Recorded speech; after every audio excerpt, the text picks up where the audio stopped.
عشقم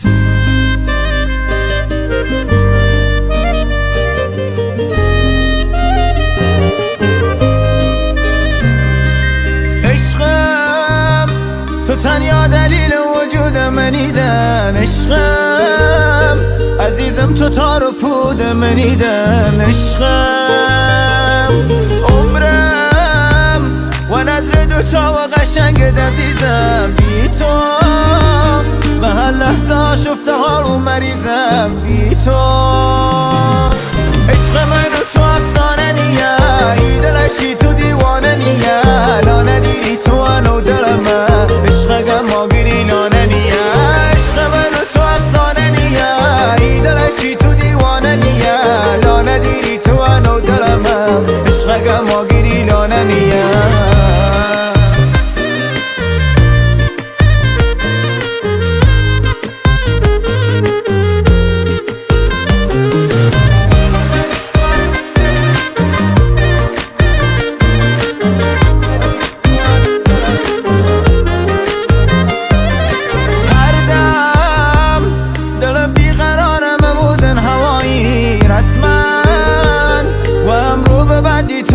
فدایی رسما قلبم به دوست دارم، عشق تو زندگی من، عشقم و دنیای بدون تو من خسته بی من، عشقم عشق من و تو افسانه نیه، ای دلشی تو دیوانه نیه، لا ندیری تو انو دلمه عشق ما گیری لانه نیه، عشق من و تو افسانه نیه، ای دلشی تو دیوانه نیه، لا ندیری تو انو دلمه عشق ما گیری لانه نیه.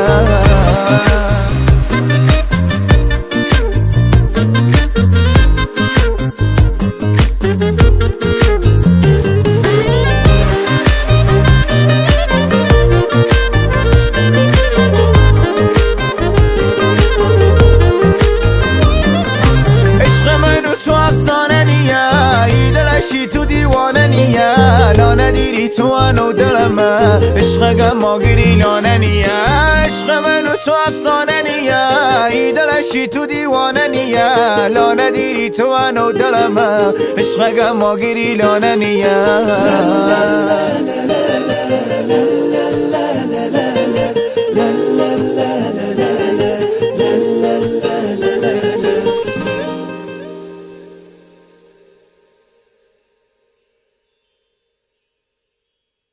سلام دوستان، خسته نباشید، وقت همگی بخیر.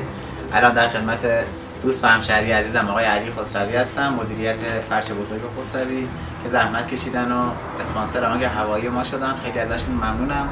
اون دست از عزیزانی که مایلن از کارهای این مغازه دیدن کنن میتونن با آدرس شهریار جاده اندیشه نزدیک به سراح مالیک مراجعه کنن.